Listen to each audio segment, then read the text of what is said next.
The views and opinions expressed on this program do not reflect the company, owners, management, staff, clients, or partners.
It's Tuesday, the 16th day of September, 2025. Welcome to Bermuda's Daily Talk Show. It's the Daily Hour brought to you by the BAC Group of Companies, Medical House, Lindo's, People's Pharmacy, and a big shout out to HSBC Bermuda for ensuring that we can pump through the radio airwaves with these most important community conversations.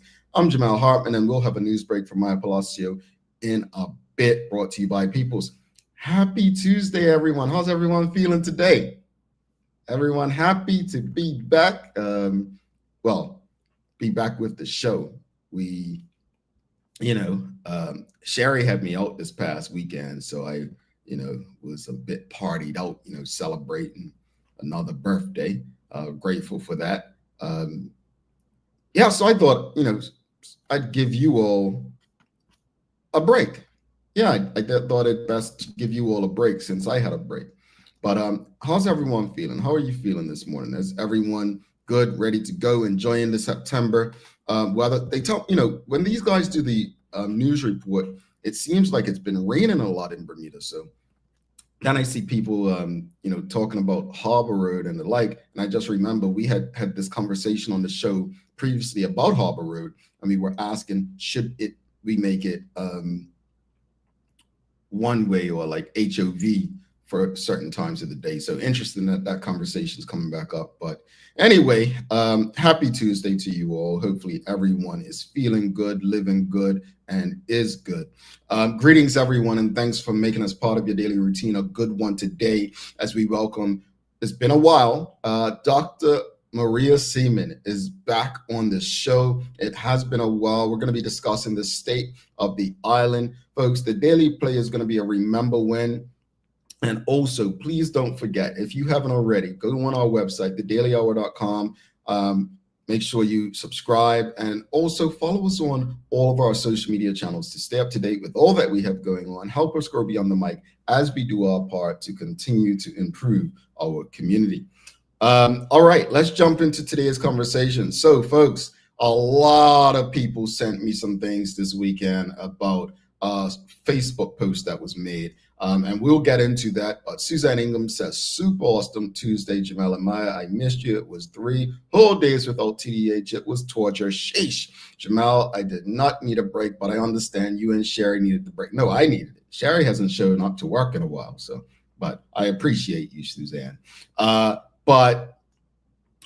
Question of the morning is what I guess the question is, would you pay $3,500 or more a month for a resort-style apartment in Bermuda, right?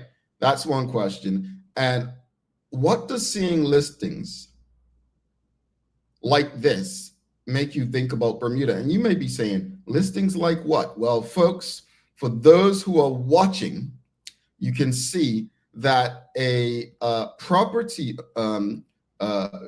real estate agent, Kim Sheehan Properties, got Bermudians in their feelings this past weekend, and I'll tell you a bit about that. But this is your daily discussion brought to you by Titan Express and Secure. So if you're watching online, you can see that Kim Sheehan Properties posted the ultimate in resort living can be yours at the Bermuda Full Bermudiana.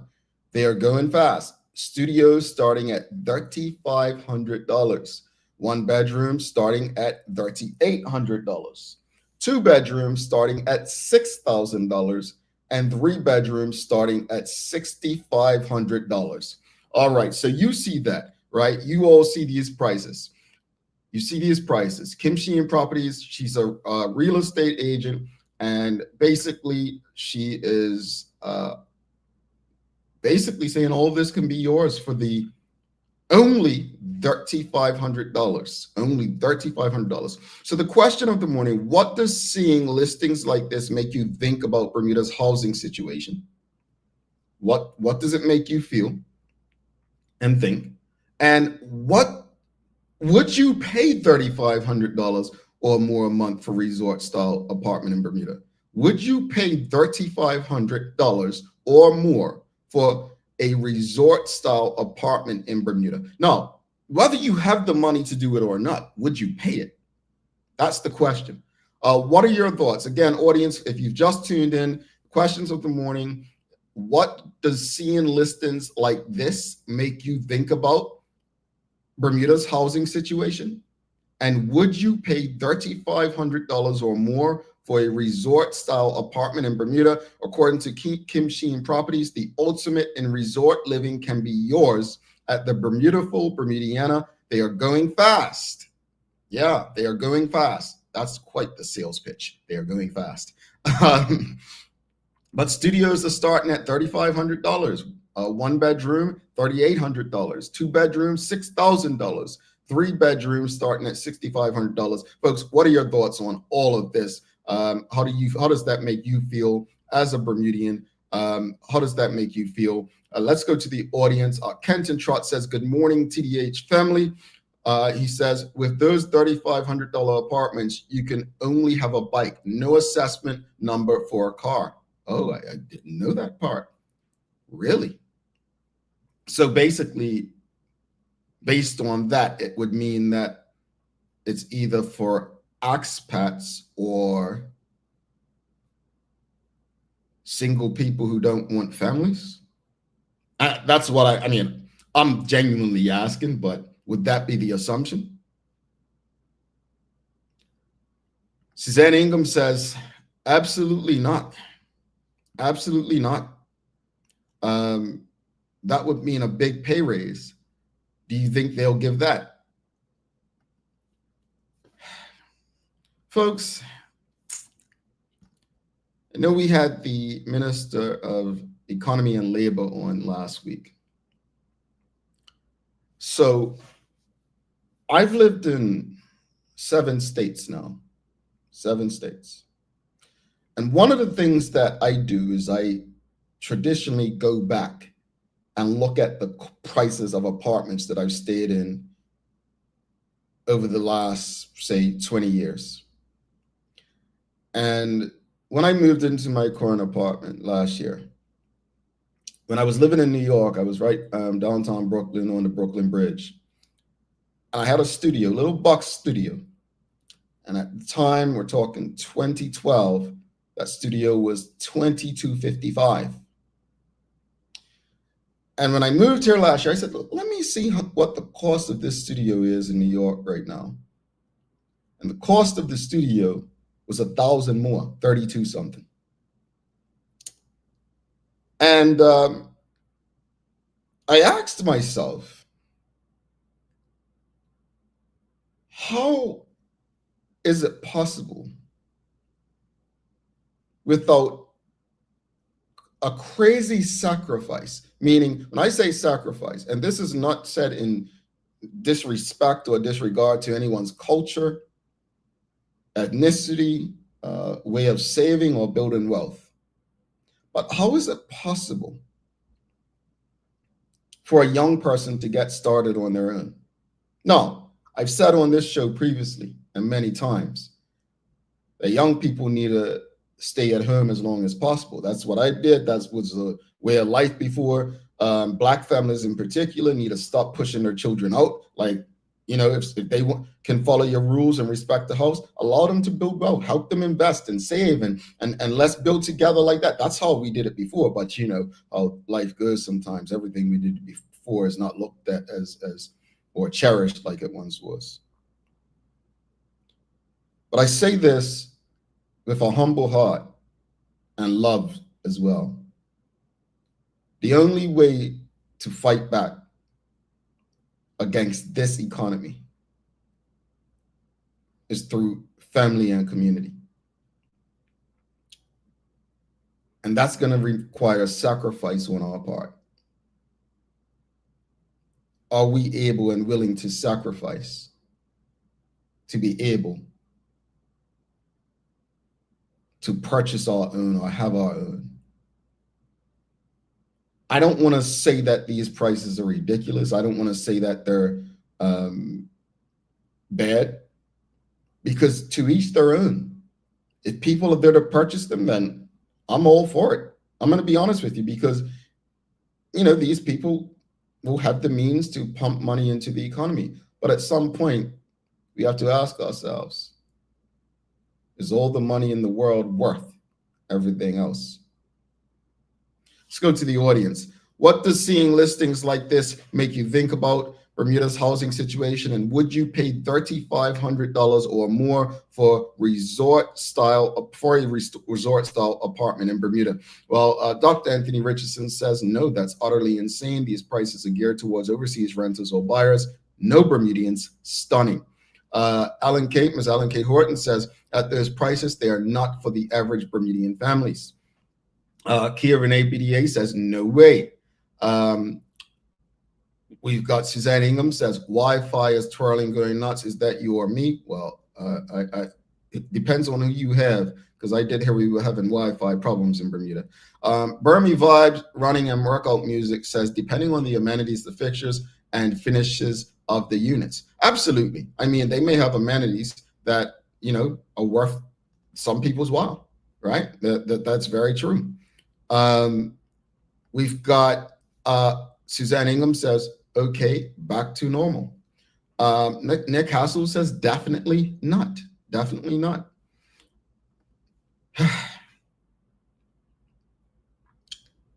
I don't know, man. I honestly don't know.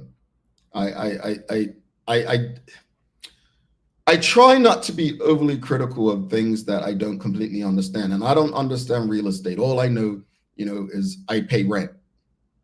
I pay rent, right? And what I do know is that there are certain rents that I will not pay. There are certain things that I can't afford to pay. I had a rule that, and I don't know if this is a standard rule or I just had this rule that my rent will not be more than 1 week's pay, or my mortgage won't be more than 1 week's pay. Well, that had to go out the window because things just started getting out of hand, right? I'll read it from the side, it's very long. Janice Battersby says, I can't believe the rents charged today and would love to hear their justifications for it. On the other hand, in my days of paying rent, I have followed after tenants who literally trashed the apartments, and I even remember negotiating a lower first month's rent if I cleaned the place up. So this may also be a way for landlords to ensure that the tenant will be respectful. I'm not saying that it's right, but it may be a way of desperation. I think the justification, and in fairness to the Minister of Housing, Zandy Silva, he spoke about the banks. We love to, and I've said it on the show before, right? We love to speak about landlords as if they're the bad people, but most landlords, if they have a mortgage, who are they paying? Who is charging them the rate, right? And we have to have that conversation. I'm grateful that HSBC has had the courage and the relationship with us to have one come on and discuss how they're trying to help Bermudians with mortgages. But I absolutely agree that a conversation needs to be had regarding the banks. This is the landlords. Let's be very clear about this. And this is not disrespect. I mean, those who will be offended. But folks, if you have a mortgage, you don't own the house. You don't own the building. You don't. You are a renter for a certain amount of time. If they can still take that from you, if you miss a payment, you don't own it. That's the reality. And that's something that we've not been taught to believe or understand. And so as long as a bank owns you, you have to do what you can. I mean, let's say you lose your job, because jobs are not guaranteed. Let's say your company goes belly up. The revenue is not guaranteed. Let's go back to the audience. Again, audience, we're talking about, and for those streaming, I'll put it back on the screen. There was a post shared on Facebook by Kim Sheen Properties that says the ultimate in resort living can be yours at the Bermudiana. They are going fast. Studios starting at $3,500. One bedroom at $3,800. A two bedroom at $6,000, and a three bedrooms starting at $6,500. Let's go to the audience and see what you all think. We've got Kenton Trotz says it is clear that the housing market is in deep, deep trouble. A person making minimum wage could not afford that apartment. Who is it meant to help? Well, they didn't use those pretty words they like to use when they were talking about housing. They didn't say affordable, that word affordable. And I told you all when that happened that they did not say affordable. But you all didn't want to listen to me. You didn't want to listen to me, but I digress. You know how you are. I'm joking. When A. Crockle says $3,500 per month for a studio is not sustainable for the average Bermudian, resort style or not, it's not for us. And how does that make you all feel about it not being for us? How does that make you feel? Because I've said on this show that we definitely need people in Bermuda, but there has to be a balance. We spoke to the Minister of Economy and Labor last week about, we've got a lot of, and I'm going to use the word qualified Bermudians working outside of Bermuda throughout the world. So when we speak about getting people in Bermuda, there are a lot of qualified. I just saw on LinkedIn another Bermudian moving from London to Dubai. And I've seen some moving from Canada over into certain parts of Asia to work. We need a serious plan to drive Bermudians back to Bermuda. But $3,500 per month isn't going to do it. It's not. We've got WKD Lama says, not for me, but there's a market for these properties. And I think that's the concern. Who's the market? Is that market going to be sustainable for Bermuda long term? That's the question as well. Is the market going to be sustainable? Alan Kate Horton says, perhaps there's an effort to regain all the money spent in that place. Remember, this is the third do-over. Yeah, and I agree with Miss Alan Kate Horton, because they spent a lot of money on that place. Remember, they even bought the one homeowner at that time when they were going to turn it into, what was it, that Hilton Properties took it over, I believe, right? Charles H. Jefferson II, he says, with Bermuda's minimum wage set at $17.13, that means that someone making minimum wage is only likely making $2,740 per month. Not enough to rent one of these. Sad state, in my opinion. Okay. Tanya Cheeseman says $3,500 for a studio. Nope. This is why you are seeing our young people leaving Bermuda. Okay. Dr. Anthony Richardson says, are these prices priced this high to help pay off government debt? If so, they need to be honest about what's behind the pricing. Yeah, I think that goes along with what Ms. Ellen K. Horton said. Cherie Dill, I'll read it from the sites a lot. She says, I assume they are targeted to executive and guest workers, which by directing them there can make more available in other areas to general population. If impactful, can minimize the current inflation by directly I think she means directing the pool who can afford those inflated rents away from the traditional housing market. But Cherie, I don't know if that's a true issue though. I was based on conversations with the housing minister and even economy and labor. I don't think that them targeting executive and guest workers is going to take people away from other spaces, because there's people who are renting to executives and the like don't want a certain, well, they don't want Bermudians in their places. I'm not going to say a certain, I'm going to be direct. They don't want Bermudians in their places, right? So will they rent to Bermudians, or will they just say, well, we'll Airbnb it?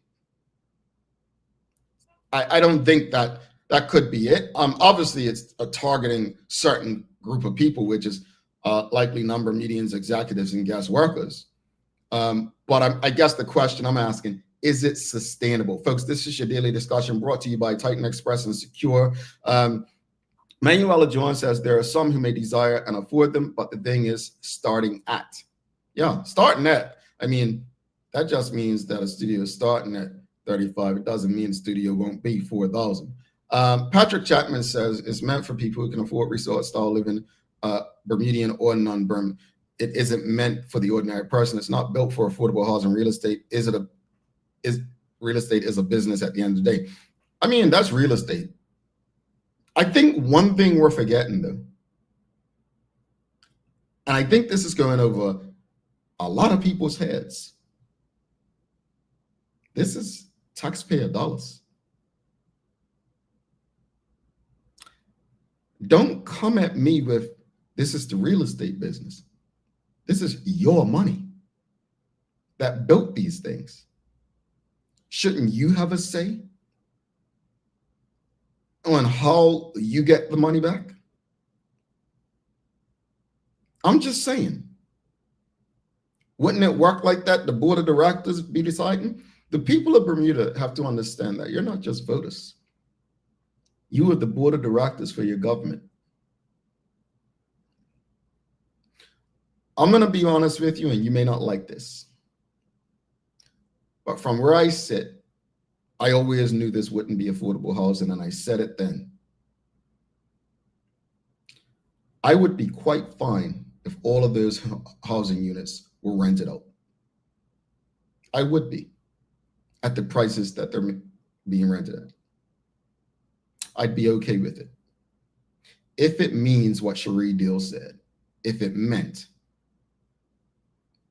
that Bermudians would be able to find places that these folks currently occupy.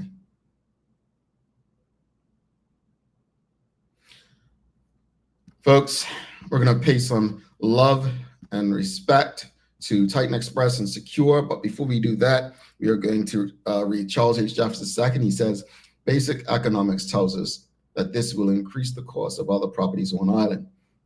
In my opinion, we need more supply at reasonable prices to help us all. But real estate's a business, Brother Charles. Says recouping the $100 million spent on that property will likely never happen in our lifetime.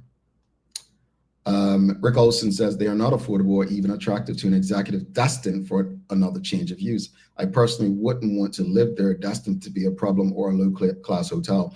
And I want people to understand, just because people have money and the means doesn't mean they're going to pay for it.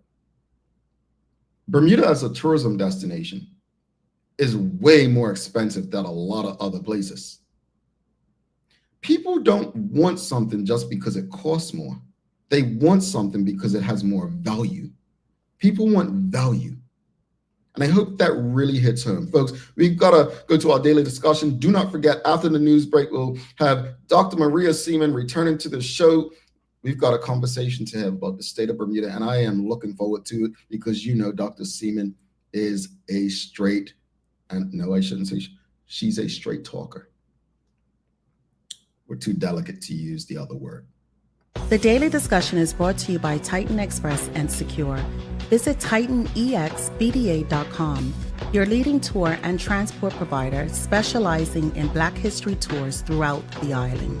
And SecureBDA.com for all your property management, waste management, residential, and commercial trucking needs. Professional, punctual, and reliable service is our commitment to you. All right, folks, let's go to Maya Palacio with your daily hour news break. And after that, we'll take our break. And then we've got Dr. Maria Seaman coming on. Looking forward to it.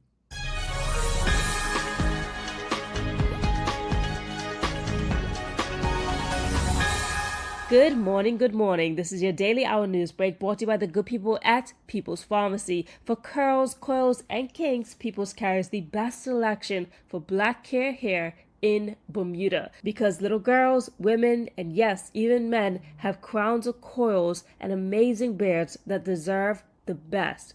Kicking it into your news this morning. Housing and Municipalities Minister Zane De Silva says the Morgan's Point Development Company is tightening governance, cleaning the site, and commissioning engineering reports as it updates the business case for redevelopment. Morgan's Point, swapped with Southlands and finalized in 2012, was the site of the failed Caroline Bay project, which was backed by a $165 million government guarantee. After the default, government bought the loans in 2019 and has since cited taxpayer exposure worth of $230 million. Options now range from an MPDC-led build to a public-private partnership or sale lease with recommendations headed to cabinet. We'll watch for the engineering results, cleanup timeline, and the financing model that this government will pick. Meanwhile, road improvements. Government says it will be modernizing Bermuda's private road laws to cut red tape and allow safety upgrades without forcing residents to shoulder costs they can't afford. One grandmother recently told us that she no longer walks home from evening church services, not because she fears people, but because the road is so poorly lit that she's afraid of falling. Despite years of requests, no street light has been installed. Why? Because it's a private road and the neighbors can't agree. Proposed changes include expanding the minister's authority to implement traffic calming measures, install safety mirrors at dangerous bends, and carry out other critical safety upgrades on private roads in the public interest. But perhaps the most important change may be our attempt to simplify the process. We want to streamline the bureaucracy and give the government more flexibility to step in, particularly when safety is on the line. And in your sports-related news, Caitlin Bob shines bright and bold on the world stage, soaring at the World Athletic Championships with pride in Tokyo, Japan. When you're in the mode to compete, you don't really pay attention to your surroundings in that sense. Like, oh, who's watching, da-da-da. Yes, you look up, you see the people in the stands, you see the Jumbotron, and maybe what it has to say, like your name and whoever else is in the race. But as a whole, like, I'm focusing and worrying about me. She's the first Bermudian woman to grace the global stage since 2013. Bob qualified for Worlds after setting a new Bermuda national record of 51.11 seconds earlier this season in the 400 meter. She was the only athlete representing Bermuda. She lined up with Olympic champion Sydney McLaughlin, the 400 meter hurdle world record holder. Honestly, what went through my mind was like, I saw Sydney ran like 48, and I was like, okay, girl, how did you do? And then I saw my number. I was like, okay, well, we're not that bad in terms of ending off my season.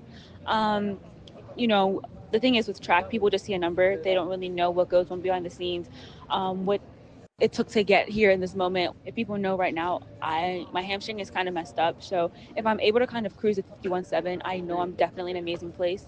So it's more of a reflection upon me, like, okay, season's done, but there's still a lot more work to go, and next year is going to be amazing. Bob flew in at 51.72 seconds in Heat 3. She finished 5th in a world-class field, composed, confident, and with big stage energy. She will continue to climb and focus as she strives for the Olympics of 2028. And as for your weather this morning, it's looking mainly dry with some sunshine after possible morning showers, and you got a high of 78 degrees. And that's your Daily Hour News Break. I'm Maya Palacio. Let's head back to the studio. All right. Thanks so much for that, Maya. Folks, got to give you a days of the year. But before I do that, I just want to say there were some young folks, Bermudians, on Twitter X complaining about Caitlin Bob coverage this weekend. They were saying, oh, where's the local media covering Caitlin Bob? Here's what I'm going to say to that. I've watched the news everywhere I've lived. And every news channel has pretty much similar stories, like those main stories, and then they have their exclusives. Maya Palacio has literally kept Caitlin Bob's name alive. Like everyone or anyone who watches this show consistently literally would know her journey if you just watch the news breaks. I find it so insane that the same people who disrespect the local media, whether it's Bermuda Broadcasting or the Royal Gazette on a regular basis, continue to look to them for information. And then when they don't see it, they complain and they disrespect them and they call them names. But here you have a person who's literally presenting and giving you what you want, but you don't even know it's happening. Why? Because your own conditioning has developed your brains to make you a complainer rather than trying to find or figure out that what you're looking for is actually there. It's just not in a space that's a traditional norm for you. So props to Maya for actually doing what people are complaining about. And I hope that hits a lot of people. All right, here's your days of the year. It's National Guacamole Day, folks. What do you like? Do you like guacamole? Yes or no? Like, are you a guac person? Like, do you like avocados? I'll say this much. I do like guacamole, but I don't know how to make guacamole. But do you like guacamole? Yes or no? Are you a guac person, folks? It's National Guacamole Day in the United States. I love me avocados. I just cut up an avocado. Like I bought 6 yesterday, not realizing I already had 4. So I have to eat them like all day today and tomorrow because, you know, the thing about an avocado, it's like they're either not ripe or they're bad. It's not no in between. Like I just can't stand them. And then it just makes you eat them all at once. Something's got to be done about avocados. It's insane. But seems like everyone likes some guacamole. We've got Tanya Cheeseman, we've got Suzanne Ingham, we've got Shonette Bell. Dr. Anthony Richardson says, yes, with nachos and melted cheese. All right. WKD Lama says, testify, Maya's doing great work. Guac is nice. Yeah, I find it disrespectful that people will say no one's covering it. And she's literally covered Caitlin Bob to the point where I feel like I know Caitlin Bob personally. No, but folks, we have to take a break. Before we take a break, we had some birthdays over the weekend. TDH crew, Traveling Trotty, Nachika Trot, folks, give her a happy belated birthday. She had a birthday yesterday, and Hadley and Swan had one on Saturday, the 13th. She told me it's her big 50. She is excited that she gets her age concern card. Yeah, she said, I'm just happy I have my age concern card. Now, folks, I didn't know you got it at 50. I thought you got it at like 60, 65. But happy age concern birthday to you, Halloween. Let's take a quick commercial break. We'll be back after this break with Dr. Maria Seaman. We'll see you on the other side. In the meantime, whatever platform you're on, Facebook, YouTube, Twitter X, LinkedIn, or Instagram, give us a like, love, thumbs up. Make sure you follow and subscribe. Stick with us. People's ACW, located at King Edward VII Memorial Hospital, carries over-the-counter medicines, toys, cards, and even toiletries. Our knowledgeable staff are there whether you're at emergency, visiting family, or a member of BHB staff, to show you our best even when you're feeling your worst. People's ACW, we're here for you.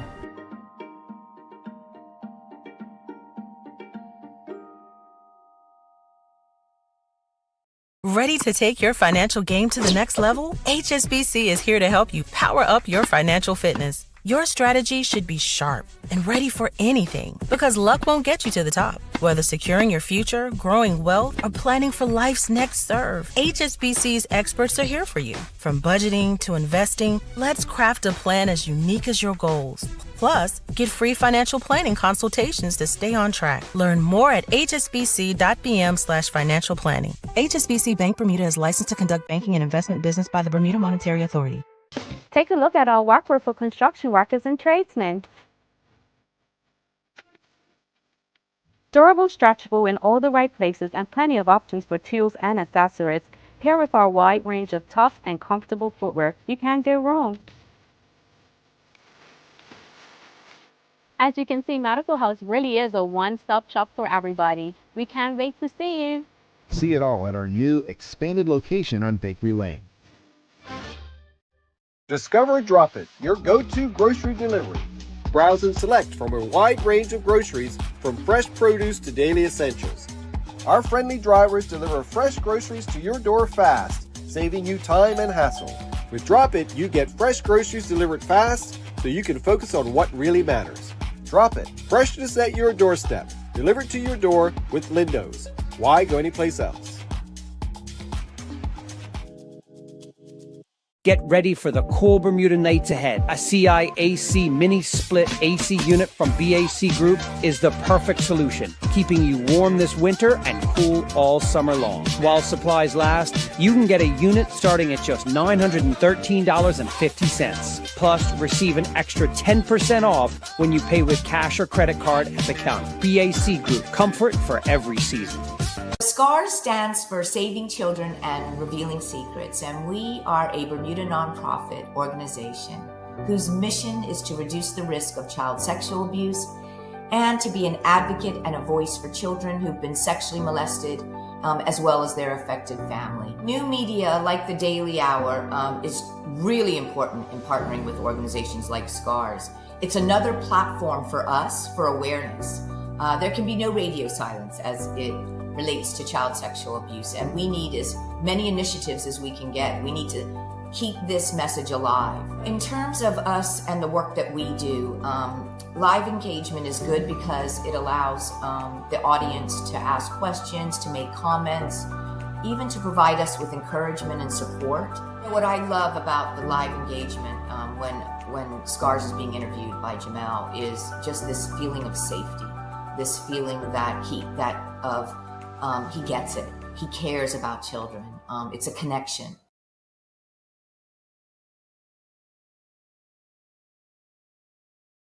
Welcome back to the big show. Jamel Hartman here. It's the Daily Hour, brought to you by the BAC Group of Companies, Medical House, Lindo's, People's Pharmacy, and a big shout out to HSBC Bermuda for ensuring that we can pump through the radio areas with these most important community conversations. Folks, please don't forget to subscribe on our website, follow us on all of our social media channels to stay up to date with all that we have going on.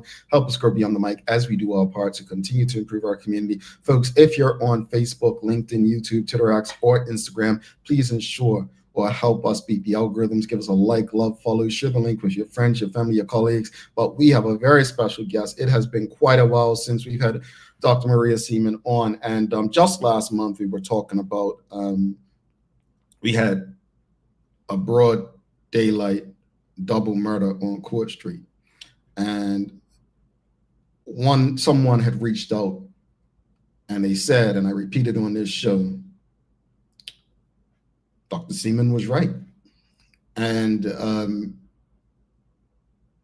it hit me because you go back and you start to think about some of the things that she's written. I'm going back to Bermuda Sundays, folks, right?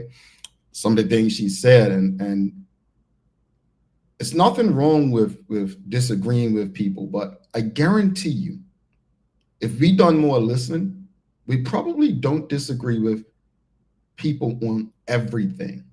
But because we disagree with them on something, we feel like we can't listen to anything else that they say. If you remember what I said last week, I said I love to go into spaces where people think differently from me. I really do. I've been the fly in the milk in so many spaces in these United States of America, and I've been okay with that. Because I love to understand those who think and live differently from me. In a community as small as Bermuda, you would think we wouldn't even have issues with that. But without further ado, let's please give a warm TDH welcome to Dr. Maria Seaman. Greetings, Pastor.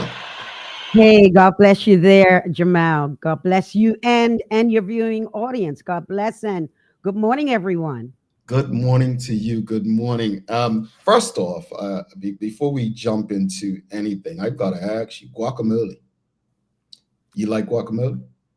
Especially during the Daniel fast. I make it. Okay. So yeah.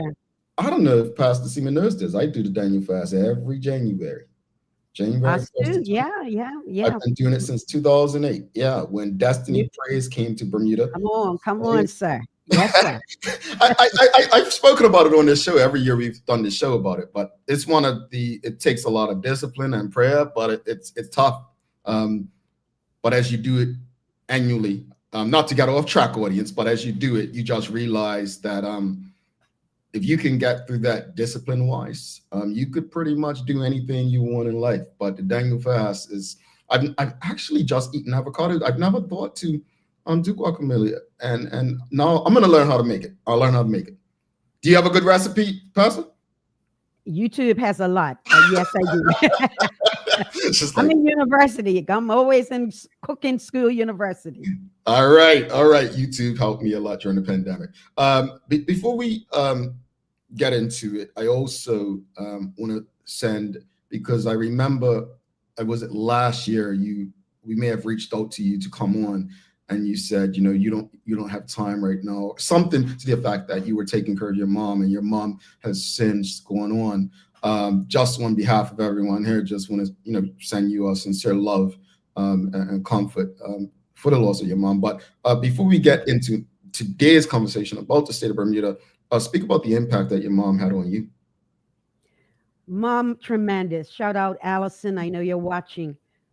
She taught me from my youth, Maria, at age 10, 11, never change who you are to be accepted by people. Have always remembered that. Also, it was my mom who, on a Monday morning, led me in prayer to become a Christian at age 6.5, 7. And so, major. I still am recovering. And I look forward to seeing her one day. That's my hope. Tremendous. She shaped my life. Both parents, my mom especially. I'll say that. Indeed. Thank you for sharing that, Pastor Seaman. So let's get into today's conversation. The state of Bermuda, as I mentioned prior to you coming on just now, we've had some things that have happened in this country that over the years, and I know I'm aging people when I went back to Bermuda Sun, your writings then. But on the surface, how would you describe the moral and social climate of our island right now, and what concerns you most? I would say, and thank you for this invite. Let me say that also, we are children, and I say we because I always want to include myself. We're lost. We're struggling for an identity. I would say we're in an identity crisis. And because of that, you're either going to spring into more of a crisis, or you're going to find, I'm going to say it already, Christ. You're going to find some grounding. Right now, morally, not a brain scientist to understand we are in trouble. Until we trouble the trouble, trouble's going to keep on troubling us. There must be conversation. We must go into, as you spoke of, those dark areas we don't like to deal with, and confess that we have gone wrong. Our families, we're going to have to talk about that. What is a family? I listened as you talked about the renting place, the resort. Well, we're looking for residential. They're offering resort. And that's basically the picture of Bermuda. We're trying to be a family, but we want to be like the world. Bermuda is unique. I continue to say it. We are too tiny to act like everybody else. But no, we want to be everybody else. So you know what we got? Confusion like everyone else. It seems, and you've said in your writings over the years as well, that you believe that some of the problems we face is because we've moved away from the church per se. Why do you believe people seem to have moved away from religion over the years? And what impact do you believe that plays in what we're currently experiencing in Bermuda? Thank you for the question. First of all, I believe that before people, the church moved from who she should be. All right. The church changed up her standards, said, oh, let's dummy things down. Let's not have that same expectation. And when you do that, you lose the strength of who you are. In 1987, I began teaching at what was then Warwick Secondary. And I said to myself in 1987, Maria, You're going to teach these children like they are at the Berkeley Institute. I don't care where you teach, that's going to be who you are. In other words, I'm going to set the bar because I believe everybody can reach it. That's got to be my attitude. But what we've done is we've lowered the bar in the church. Attitude, dress, preaching, expectation. We've lowered the bar. And so now we cannot make that difference. When something is black and white, you can see the difference, black and white. When you start meandering into the shades of gray, well, that's a bit of a muddy area. So I believe that when the church became quieter, let's talk about that too, became quieter, then her voice is not going to be as impactful. Well, that means then the public is not hearing who she is, who 40 years ago, 25 years ago, Bermuda sun, who she should be. It's a 30-year process. I thought about it, where the church has become more silent. I heard recently one of the leaders, and I can name it because it was public, Bishop Vernon G. Lamb, much respect to you, sir. He talked about the day during Goodwin C. Smith himself, Bishop Malcolm Eve, and Bishop Neville Smith. Well, we don't have that now. So you cannot expect the same impact in society. Where are the voices? Where are the men? I speak. What's she speaking for? Oh, that woman. Well, speak, man. Then I can go back to YouTube, Cooking University, and play with my new baby grandchild. Hello, somebody. So, and I completely get you, because with all that's going on in Bermuda, you've had people for years who have said, well, it's time for the church to speak up and get from behind the pulpit and get in the streets and so on. And I remember, forgive me for this, but you and I had conversation, and I thought it was annoying when you would actually come and speak. I did. It was you and I think Pastor Elbridge Burroughs, and I'm just like, let people live. And now you feel the opposite, right? Because you grow and you're like, well, actually, they were doing that back then, and people. But why? And maybe you can answer this for other pastors or preachers, but why is it that you believe the standards have dropped? Is it a thing of, well, we don't want to upset people, we want to make sure people are feeling more welcoming? I think we're looking at a double-edged thing. In one hand, which I can understand, okay, we don't want to come across harsh, we want all to be welcome. On the other hand, let's be real, churches are a business, can be a business. If I speak out too much, I'm going to hit this family, I'm going to hurt this family. Good grief. You take out one family member, 12 of them are going to leave. That's money leaving. And that makes an impact. I feel I can always go back to teaching. I love pastoring. I love God's word. And I believe, and this is the irony that baffles me, that a church that is called to operate by faith, the unseen, and believe that God is going to keep us no matter what. We're going to go, well, I don't know about that. I'm never going to keep things that they are. No, this is safe. So it's the church, to me, operating in fear. Why do I say that? Because the church should be the prophetic voice of the community, speaking the heart of God into the community. There should be voices from each parish. I say this. People say, well, we can't, we're not public. Yes, we are. If you can go on and put your church service live on a Sunday, welcome to, you are able to speak to the public. And if there were many voices, then you know what that does? Come on, teachers. It trains the ear gates to hear something differently. Again, reflecting back to your conversations earlier, we've got 2 out of 3 of our girls still here. And one is the married couple, because they're preparing for their own place. Stay home. I ain't got an issue with that. Just remember, there's only one major chef in the kitchen. That's my thing. So that's where I mentioned respect the rules of the home, right? Yeah. and my children know, well, they know they're Christians. Church is Sunday. Mom, that's how you train them. And so it's important, this family unit. We saw back 20 years ago, children aching to get out. No, when you build a family homestead, You want them to stay and to add to. And if not, you become hijacked by places like this place that you talked about. No, and guess what? We have the power. But then again, Seaman, you got to look at this.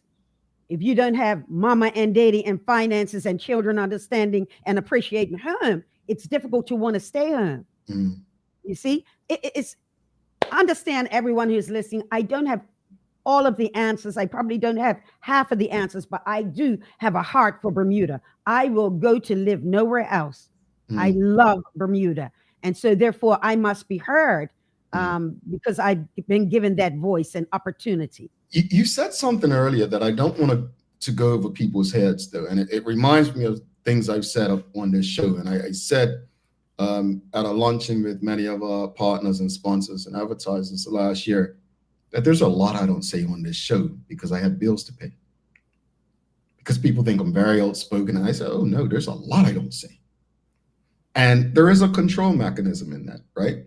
And I remember, not going to call his name, but a fellow media person in Bermuda said to me years ago, he said, the only way we'll ever have true media that's free in Bermuda is if we go to a subscription based model. And you see A.O. Johnson tried that. It just would not work in Bermuda. But in saying that, I want people to not miss the point that you made, that the church as a business, people don't want to lose people. So they're not going to be honest. They're going to be more what seems welcoming. They'll probably go home and talk about it, with their family. But I think that creates a bigger issue. And I think that speaks to what you're saying about why the church may be silent on certain things. And I think it's important also because you may have some people who say, well, it's more than just the church in Bermuda. We have other religions or ways of life, but the church is the most dominant. And that's why I think the conversation is relevant and important that we're having. But I want to just switch gears with you real quickly, Dr. Seaman. We experienced the mass shooting, which resulted in a double murder back in late April, beginning of May, up in the West End, and then a broad daylight double murder last month. From the pulpit and within your congregation, how do you think the church can or should respond to help heal the community and prevent future violence? So let me say this. Let me go back to a point here first and then springboard to what you said. Church leaders, pastors, we are to hear God by the Spirit, right?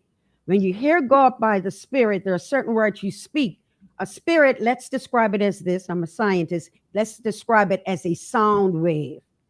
Now, if pastors are hearing God by the Spirit and there's a sound wave, this sound wave then covers the atmosphere of Bermuda, meaning it's the training. Go in the home now. The sound wave is the voice of the mother, the father. What's happening is, and I did speak to the church, I speak concerning public issues. Certainly our family, we speak to it. And here's one of the things I said. I said, no, this is the family chat. Shout out to the family chat. I say, listen, some of you are heathens and sinners, but you're not murderers. And I said, you know why? Because there's been an initial training. An initial training. There is a sense of this life, when it ends, it isn't ending. We believe there is eternity. And what we do in this life happens to be a determination in where you spend eternity. So even though many are not in the church, they understand it, they believe it. We're just trying to bring them in. In any case, here is the bigger issue. I believe many who are committing heinous crimes, devastating crime. Oh my gosh, it breaks my heart, which is why I said, let me get back out here and talk some more publicly, is because I believe the majority of them were not raised in church to thou shalt not kill, thou shalt not steal, love your neighbor as yourself. Jesus loves me, this I know. That's not ingrained in what I talked about earlier, the spirit. What spirit are they under? And we gotta be real. We are not training the children because I went to church tomorrow. There's people. Look, take them to any religious organization still doesn't believe in murder and all that. Give them something. I happen to be a Christian. Give them the law of God that they would appreciate life. That's the big to do. And so, therefore, I don't know any of these people personally, so I'm speaking generally. Are we seeing people who grew up in church, sang, memorized the scriptures, do these crimes? We could go into the father issue. Everybody knows that it matters. Raymond Russell, it mattered. My dad coming home. That was a training session in and of itself. And so the home environment, we don't want the nucleus. Every week I say to myself, can we celebrate our children getting married and not just having children? Because you know what? Married people, I ain't saying all marriages are perfect. Hello. I have been married 40 years. Hello. But I tell the people, I tell anybody, I imagine divorce court sometimes. Hello. But I'm going to tell you, listen, I'm going to tell you that the nucleus of the family is vitally important. I'm a scientist. If it took the two of you to make the child, conceive the child, it's going to take that and more for this child to be trained so that they, watch this now, if they saw a picture of mom and daddy, one thing we saw in the Russell household, my God, everybody knows my dad's song for mom. I only have eyes for you. We knew it. Bermuda knew it. And so there's an indoctrination. I'm expecting that's my husband has the same attitude. If not, it's going to be a fight around here. Anyway, listen, we are not exposing our children, and not through them volunteering, because they're children. You know, they're not paying rent or anything. We've got to train them. And until we go back, we're not going to go forward. Thank you for that, Pastor Seaman. And let's continue on the children and the parent and the household. And audience, if you have any questions or comments, please send them through. Dr. Seaman is here to engage you. So if you have anything you'd like to ask or anything you'd like to say, please send your comments and questions through. But let's stick on the family. What advice or guidance would you give to parents today for nurturing faith and character and resilience in young people in this current environment? It is so important that when we see this beautiful baby born, we've got a 11-month-old granddaughter. I'm smitten, I'm controlled, I'm a wimp, I'm all of that. Yesterday, though, she wanted something, and I said no. Nana said no, and she went after it. And then I took it from her and she swiped at me. I cracked up. I said, yep, well, now you're going to learn. Nana said, you're not to do that. What am I saying already? We've got to ingrain in these children that want to have their way. No, there is a way you need to go. Each child, when we had our 3 daughters, I looked at them. Beauty was not going to be the issue. I knew they were going to be beautiful. Bermuda got beautiful. The issue is how this child going to survive in Bermuda. Now, that was 36 and 30 this years ago. And I had to say in my head, Maria, you got to train this child to success. If not, we will, coming back now, we're in 2025, we will be eaten alive by everybody else who sees Bermuda as a paradise. And we're seen as, I got to escape the prison. Hello, somebody. Why is Bermuda a paradise for all these people and a prison we have to escape? We've neglected our families. We've neglected to discipline our children. We've neglected to support teachers in the schools when our children needed discipline. And I shouldn't have mentioned it last. We've neglected God. We do everything else on a Saturday or Sunday except say there is a higher power. And the irony is, when we don't realize there is a higher power, God, for real, the higher powers of Bermuda control your purpose and destiny. That's a conversation. I am not going to let the government decide how my child should grow up. Hello.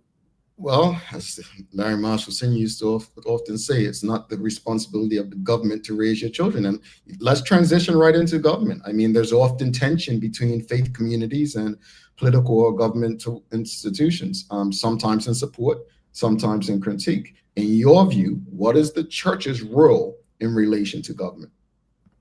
First of all, biblically speaking, I recognize that God initially had a theocracy. That means that he was in charge. The people wanted a king, gave him King Saul of the Old Testament. We've gone downhill since. I don't hear the Bermuda government. I don't hear Saturday worshipers or Sunday worshipers speaking. They put government first. I'm waiting for them to put God first so that we can hear government speak like the God they should be. Come on, somebody. Until then, no. Listen, let me say something. I'm going to say a simple something because I don't understand the complexity of it, but I know it could happen. All these schools were closing down, all these empty buildings. Why can't we take money and make them affordable housing, turn them into something? Now, I said that real easy. What we're doing now, I may step on toes, hey, whatever. What we're doing now is all of a sudden, the roads have become the main issue. Listen, you know where all those roads lead? I want to help somebody. All those roads lead home. Can we get home dealt with? I want the roads fixed too. Oh, yeah. But I'm saying don't settle Bermuda for roads when we need something done concerning the homes of our Bermudians. We got things happening, fights in school, out of school, drugs inside, out of school. Where is the authoritative voice or voices that should be speaking in government? I believe that anytime there is a murder like what we've had, the daddy of the land should immediately call a press conference. I don't hear daddy. I don't hear father. And so I believe that in those areas, the government is too silent. I don't know if they agree with each other. Let me just say that. Right. I don't know if the back bench agrees with the front bench. I don't know who's benching it. Somebody needs to speak. Well, they were very quick to call press conferences during COVID because something was benefiting someone or a group or some people. From my perspective, if it's doesn't seem beneficial or politically expedient, what's a life worth, right? That's how it comes across, at least, and that's a sick way to think, but I mean that's what we're left to feel. But let's speak, because you just touched, you said this a couple times today about, and probably not as directly as I'm about to say it, but it shouldn't just be Pastor Seaman speaking out. Like we're the people who go to church on Saturday or Sunday, and the other pastors. Like, should the church be more outspoken in public policy debates or focus more on private pastoral care? Like, what are your thoughts on that? Of course, pastors, priests, and all such should speak. We're not called to pastor a square box of a building. If we really believe God's word, then we, even in going into the New Testament, John the Baptist, John left the city, went to the wilderness, and the people followed to hear what he had to say. He left the system. And I just think we're too comfortable. And right now, I don't have many friends. I don't think I have any close friends who are pastors, because I'm going to take you down that road. What are you saying? What are you doing? It's amazing. I'm grieved to understand that voices can be loud and powerful on Sunday, but you can't speak to the real issues going on in our homeland. And I do believe that God will hold us accountable for it, because if enough of us were speaking, we will be heard. You see, the last time was back during same-sex marriage, which I began. That was the last time. Now we're all running into the closet, and goodness gracious, what's coming out of the closet? And let's go there, because I think people are afraid to speak what's considered the gospel today, because companies, when you speak about what you believe in, other people are offended by it. Like, I mean, sometimes it's not that people don't want to speak up about like their faith or preach the Bible, share scriptures that they believe is helpful. But right now, we live in a society where somebody can claim it's offensive, and next thing you know, you're written up at your job. Like, how do we handle that? How do you advise people handle that? That's why I'm going to speak to the true leaders called pastors and priests and all of us types, because we understand the Bible said that we're going to be persecuted for righteousness' sake, that we've got to take up our cross daily and walk, and that we would be ill spoken of by mankind, but that we were to stand anyway. That's the authority that we've been given, and the Bible cautions it by saying, get ready, it's going to happen. However, one thing for sure, we understand the greater one within us, and that greater is he. And so there is a boldness that takes place that gives us a wherewithal not to speak. The easiest thing for me is to do all the work I do and not do this. I don't have to. Yet that's the cowardly way, because I have been given the authority. And Bermuda is aching to hear our males need to see strong male godly leadership and say, I can do that. If they just see a woman, it's like, no, that's my mama. Hello, somebody. Right. And so it's the mixing of the pastorship and the political ship. And it should be that the pastorship coats with the, listen to me, with the anointing oil of godliness and joy. My question is, do we really have that anointing to be able to do that? I promise you, I'm a happy-go-lucky person. And most people who know me know that. I'm just convinced about who I serve and what he's able to do. And I see him coming through. My family is not perfect. I've been through some hard aches, but I've held on to believe that God will work it out, and he has. And so, you ain't got to worry about me throwing stones. And my house is glass. My house is not only glass, it has some shattered where it's been hit and struck. So I'm not claiming to be perfect, but I am claiming to be perfectly minded and have a love of God and a love for the people of my Bermuda. I just want to say this because you made me think of, she said, she's a happy-go-lucky person. And I remember a time, and I don't know if you remember this, Pastor, I was eating at Hamilton Princess with my good buddy who I think he attended your church at the time. And he didn't drink, but I loved the libation back then. And you came up to the table, hey, brothers, and you picked up my drink. This doesn't smell like fruit punch. It was one of the funniest things ever. I was like, okay, but it reminded me that you were human, and what people read of you and they hear you as this serious person. But I think it's serious in your belief and serious where you stand. And I got called grumpy a lot from how I stand on my principles and the like. And people who get to know me, they may still think that, but they understand that I love to have fun, I'm a joker and so on. But I think it's important to have conversations with people. And that's why I appreciate this show, because we're going to go to the audience now, and quite a few people have comments or questions for you. But that's why I appreciate it, because they get to directly ask you questions, you can answer, and they may feel differently or feel the same, but having that direct access probably helps you build a better understanding, rather than just, she said this on the news, I'm done with it, or social media posts. That said, Michael Daniels is asking, does personal maturity have a part in our spiritual understanding? I would say yes, because as you said, as we get older, you're staring at your mortality differently. And I remember when I got married 40 years ago, the bishop who married us, Bishop Goodwin C. Smith, he said, it's a quote, he said, and when the days of youthful lust have perished. I'm like, what?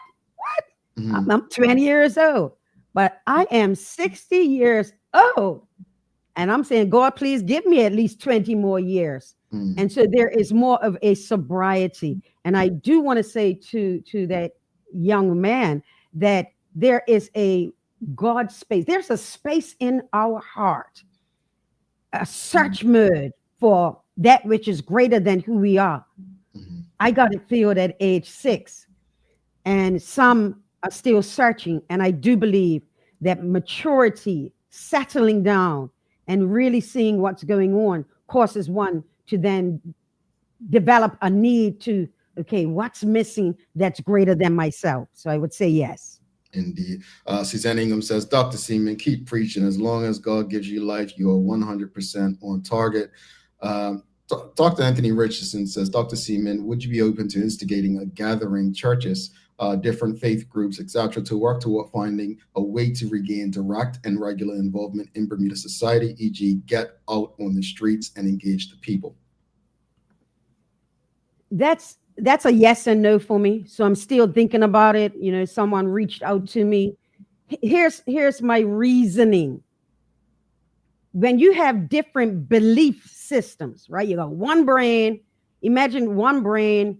Imagine if your brain thought, I hate chocolate ice cream. The other part of your brain thought, I hate vanilla ice cream. The other part, I hate strawberry. Your brain's not going to get together. My concern with coming together with other churches that believe differently, we're seeking different gods. So I have to stick with this. I wouldn't mind coming together with Christians. All right. And I hope that other people let the Muslims get together and this, because I fundamentally believe people are good if they're searching for God. All right. Now, how we do it's differently. And so you can be in unity with people who don't believe God the way that you do. But I do believe that churches, Christian churches, need to do more. But right now, I got to go backwards. That's my la la land. Can we get them speaking? Can we get males? I mean, keep on saying males because I believe in maleship. That's why I believe in marriage. All right. We've got to start at the basics. Get out of the pulpit, say something public. Call a press conference about that. Charles H. Jeffs II, he says, I can remember many children who attended Sunday school and church, even if their parents didn't. I believe that allowed for a moral compass to be established. How can the church return to that? Listen to me. The church can return to it all they want. Until parents buy in, it's not going to happen. Parents have to make the move. Shekinah Worship Center and many churches have beautiful Sunday school, Sabbath school, Friday youth programs. They are there. What we have done is we've substituted in some cases. We've substituted, well, they can't make it because they got football, they got this. Well, this and that don't save us from the mess that we're in. Only God can do it. Only God can do it. And so I say that the programs are there. And the parents need to become reprogrammed to understanding their parents, not the current parents. Now I've got to go back to the grandparents now. Why was Bermuda a different society? Stop craving everything else. Look, I'm a Bermudianist. I'm going to say it like that. I'm a Bermudianist. I ain't trying to be American. I ain't trying to be any other place. I better not mention an island. I'll get in trouble. We are Bermudians. And there's no place you can compare us to. You can't track us according to any other place. We're too small. We're 20 miles a centrifuge. So when nonsense happens, it happens at a higher rate. When change happens, like that centrifuge spinning, it spins us out of control and we're separated instead of coming together. So they're there. We got to bring them together. Got to come this way, parents. Check me out. swim@logic.bm. Yeah, I think that's one of the most convenient things people do is, when it's convenient, oh, Bermuda, why we got to be like everywhere else? And then when it's convenient, oh, Bermuda's so da-da-da-da, why can't this place does it? It's interesting because if you want to call out hypocrisy, just watch the way people act. I want to go back to the audience, but I want to ask you this before we go to the audience. Let's talk about, since you mentioned we're not America, the influence of American liberalism and conservatism on Bermuda. I've said it on this show many times, and I don't subscribe to either. I don't think American liberalism nor American conservatism is in our best interest. And that's not to say that both are bad. But as you just said, Bermuda is very different. We don't have 330 million people, right? What works for a jurisdiction as big as the United States. I mean, Bermuda is smaller than some of the smallest towns in the United States. But speak to to the impact you believe liberalism, American liberalism, and American conservatism has had on Bermuda society. Let me go Bible a minute here. So the Israelites, right, they get freed from Egypt. They're going into the wilderness. God tells them it's got a promised land. They keep looking back. They keep looking back. You know why? Because the immediate gratification of bondage looks like liberty until you get to where you're supposed to be. And that's what liberalism is to me. It's a false freedom of your mind that's going to put you in a mess. How do you know liberalism is not going to work? Just look at your society. It's not going to work. I must not be free to do what I want to do.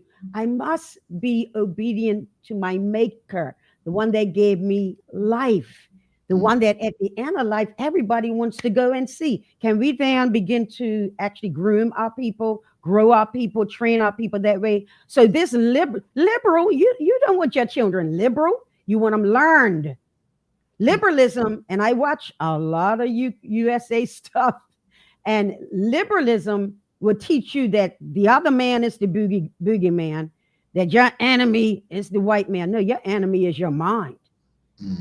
Make up your mind. And we've missed a generation and a half, maybe two, of training our folks. You can do this. Everything else now, we are at liberty to say, oh no, they got a disease now. They want a spectrum.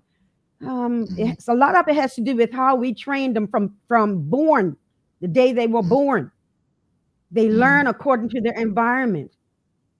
And so while liberalism sounds good, I'm at liberty, I'm a free thinker, I have what I have to state, and you're going to hear me. Wait a minute. We are humanity, faulty, not perfect. We must recognize a higher power. If not, we're going to get beat up by the antithesis of that power, which is demonic. Spiritual warfare. That's what Bermuda is experiencing. You got to be a soldier in the kingdom. And on the other side, American conservatism. How's that influenced or impacted Bermuda, you believe? Conservatism, on the other end, we call it the right, that can be where one sometimes appears over righteously. So righteousness of your own that separates you from the other group. So in this case, let me quote this, which children used to know. John 3:16, for God so loved the world. Now, right there, that's not left, that's not right, that's everybody. And so when you have that heart set, you understand the liberal, you understand the conservative, but you ask God to help you to bring it all together so that you can be speaking to everyone at the same time. Got you. Thank you so much. We've got Rick Olson asking Dr. Seaman, what's your view on Charlie Kirk? Yeah, good question. I was not an avid follower of him, but it will pop up on my timeline and I will give it a listen and say, that boy's got skills, that boy's got skills, Seaman. And what I have seen is, I'll say it straightforward, some, especially Black preachers, give these certain clips.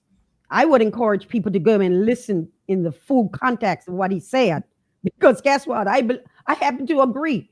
And so I believe that this assassination, what a martyrdom, I think it's horrific. And that people, any person who celebrates, I don't care what color they are and where they're from, you celebrate murder. Two little girls left without their father.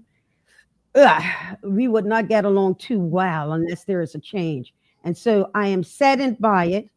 And really, I'm going to be 100. I said, Maria, you speak out. If in our humanity, it causes you to check and say, wow, you've got to believe what you really believe and have faith in God, that no matter what, God will take care of you to be that type of a speaker. And so I'm saddened by it. And we said a prayer on Sunday at church for the family. Yeah. We've got a few comments. Allison Russell says, amen. Discipline is key and there's not enough in the home. All my daughters know I'm not your friend. I am parent till infinity and beyond. Esther Earl Trotz says, preach, pastor, preach. Janice Battersby said, Jesus spoke publicly. We follow Jesus' example. Many examples in the Bible. We've got well said, Pastor Seaman, from Nancy Talbot Hooks. And Lean De Silva said, The truth offends and hurts. Folks don't want to face it. I think it's interesting regarding Charlie Kirk, because something you said I agree with, and it's happened with me on this show. People have taken clips of things I've said without full context. So I appreciate that you said that. I was not familiar. I was familiar with his name because I actually do listen to Candace Owens, and I watch her. And I don't watch her or listen to her. Remember what I said earlier. I love to go into spaces where I don't agree with people because I love to learn, why do they think this way? I think that's how we learn. Don Lemon is another one. Don't agree with him, but I love to understand, why do you think this way? And I thought when I saw, I went and looked at Charlie Kirk, he was pretty much a white male version of Candace Owens, right? Candace Owens, very outspoken, very conservative, believes in the family, challenges LGBT. Something that I think seems to bother people, though, Pastor Seaman, when it comes to the Candace Owens and the Charlie Kirks, and even yourself, is that they believe that things you say incite violence or your discrimination against certain groups incite. And I'll look at this. Carlin even says Jesus did not sow division. They're divisive and the like. What do you say to that? Because some of the stuff that they do say does seem divisive. You said just now that, and you gave reason for it, but someone may take it as it's divisive. You said, you do believe all who believe in a higher power are good people, but no, the Muslims can work with the Muslims, we'll work with the Christians. Speak to those who will say, well, that's divisive, it's rhetoric, it's not helpful. We have to be truthful. Why would I work with somebody and I don't believe what they stand for? That's a lie. So right there, I have to say that. I forget the front part of what you were saying. So in division, let's deal with that. I want people to read the New Testament. Jesus came, called out the Pharisees, scribes, and called them vipers and graves that look pretty on the outside, but they're full of rotten burns. Just because we, as a parent, I call out the wrong in my children, they would call me divisive too. Well, 10, 15 years later, I love you, Mom. Right. So it's when you stand for something, you're always going to be accused of being a divisive person. If you are a change agent, even on a job, you are divisive. You divide the leaders, the CEOs, from the employees, from the cleaners. It's easy to say that, but however, until one has a conversation and a sit down, sometimes face to face, you really don't understand that person and where they're coming from. It's always going to seem divisive when it strikes at your heart, something you've always believed. I happen to understand that. I like people to like me. I've been saying this for the last couple of weeks. People hate me, but they love me and they like me. Hate means I can't stand your purpose and what you're saying, but I know you're a nice person. That's who I am. I stand for what I believe. I always want to be known for speaking the truth, no matter what. And so it's not divisiveness. I wish we all could get along and kumbaya. But then that would be like, I wish everybody could go and rent those resort places. No, it's going to be divisive, folks. See, we understand that, but we don't want to understand this. What keeps you going, though? I mean, look, it's a small community. You just said people hate you, right? But they like you and love you.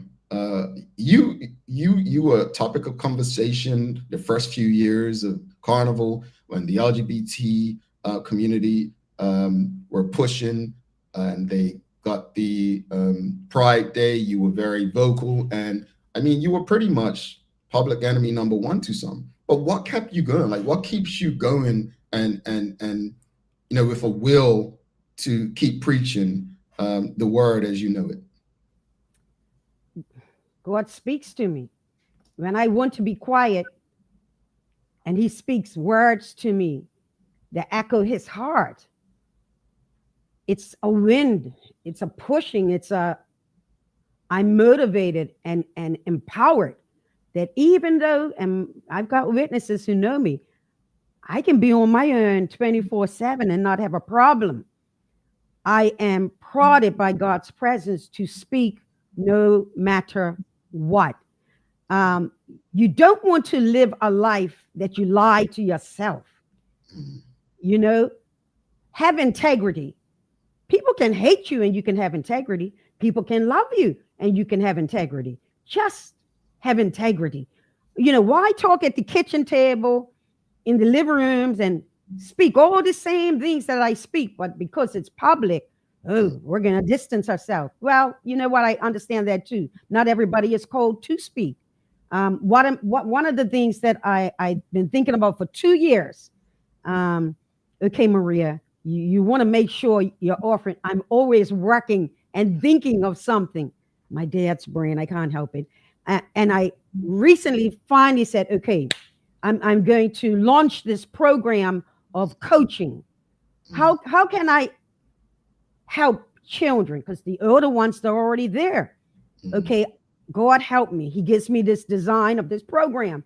So I've started it. I'm just going to show this. I'm not advertising, my goodness, but there you go. There you go, real quick. And I've got 17 children. That's fine. I told God I would just start with my family. A program to encourage communication. Come on, teachers. Some teachers should be giving me high five. Encourage students to write.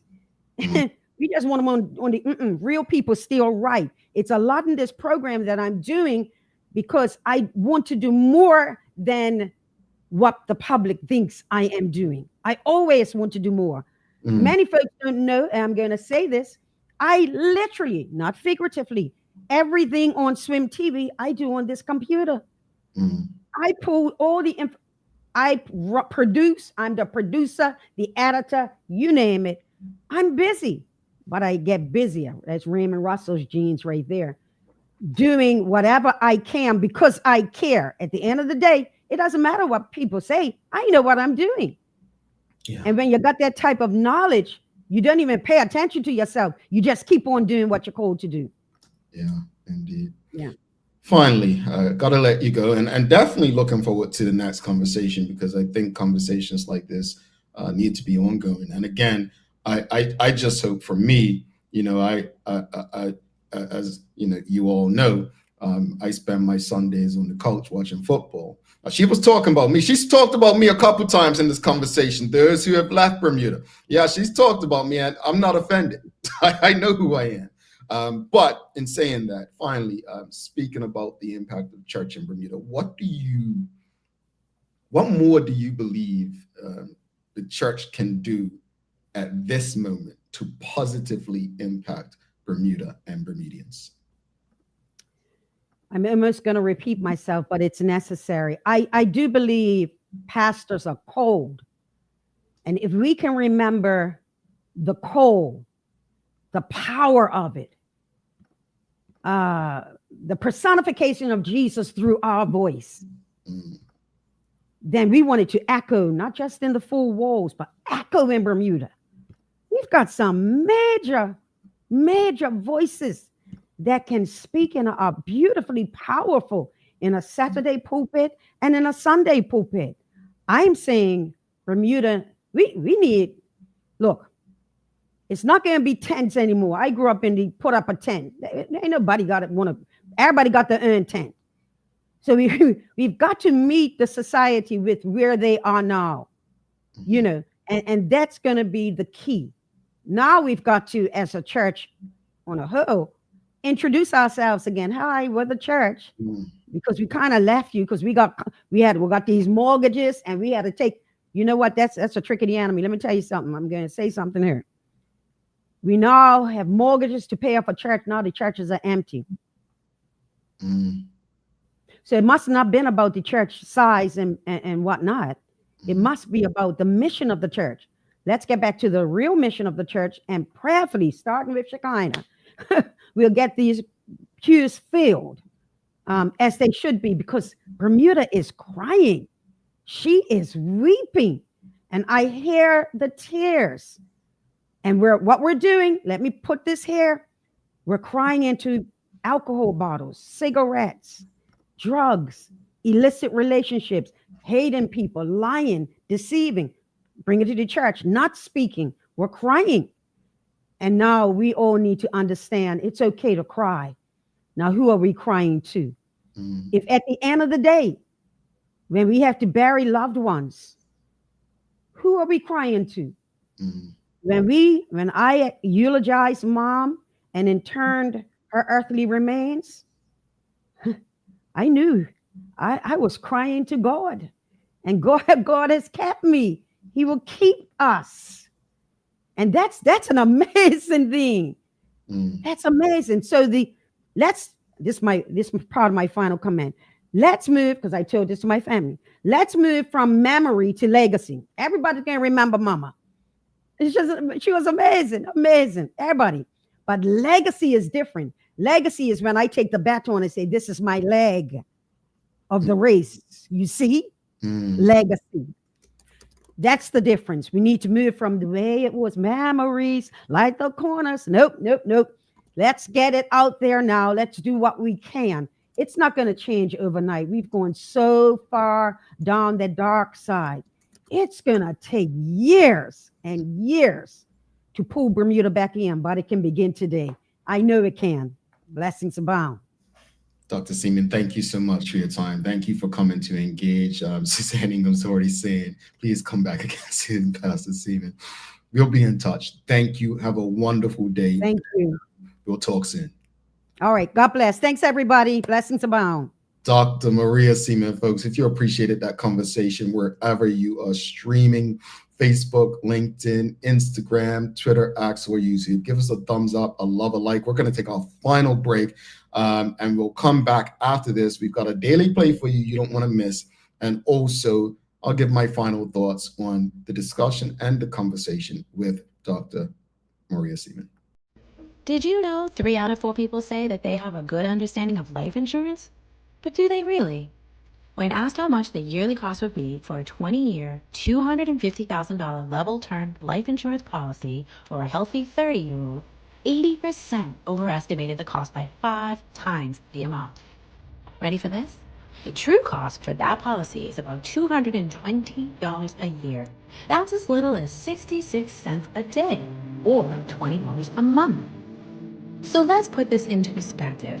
Compared to other monthly costs, isn't getting life insurance a no-brainer? If you can trim back on some of these expenses just a little bit, it will allow you to dedicate the savings toward an affordable life insurance policy. Contact one of our life insurance agents today to find the right policy for you. Dreaming of expanding your business? With BDC's Loan Guarantee Program, we support your ambitions.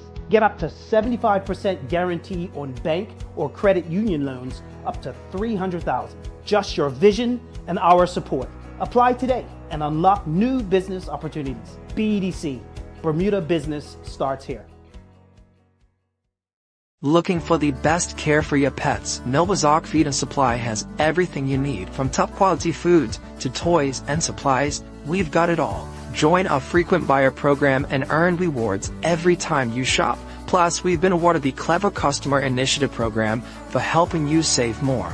And don't forget, we open an hour early on Saturdays so you can get a head start on your pet care. Visit us today or shop online for easy pickup or delivery. Your pets will thank you. PALS is a cancer care charity. We started 45 years ago. What started as a charity with a half-time nurse, and basically just assisting patients going home from the hospital, but patients dying at home. We now, 45 years later, have 6 nurses, a social worker, and a palliative care physician. I know a lot of people that watch the Daily Hour every day, so it's just educational. It helps you know more about specific charities or specific organizations, and kind of get the nitty gritty as opposed to just seeing a flyer on social media or just hearing or seeing a commercial. I think it's more beneficial. like if I'm on the radio or on TV, I'm just like telling you what I think you want to know. But you might have specific questions that I can answer directly. I think it's much better having the live engagement.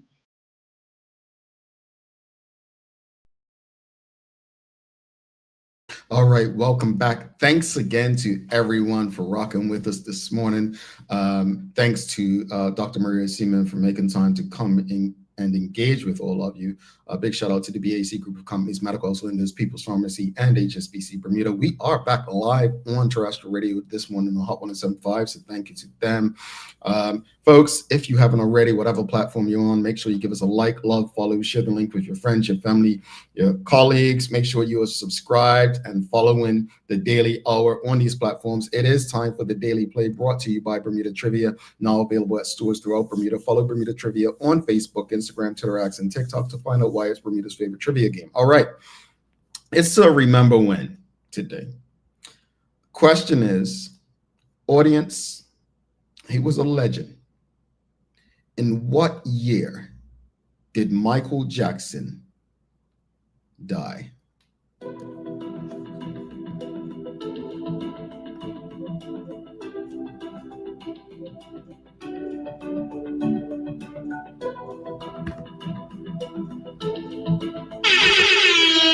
All right, Sienna Trott got it first, 2009. Sheldon Fox, 09. Tanya Cheeseman, 09.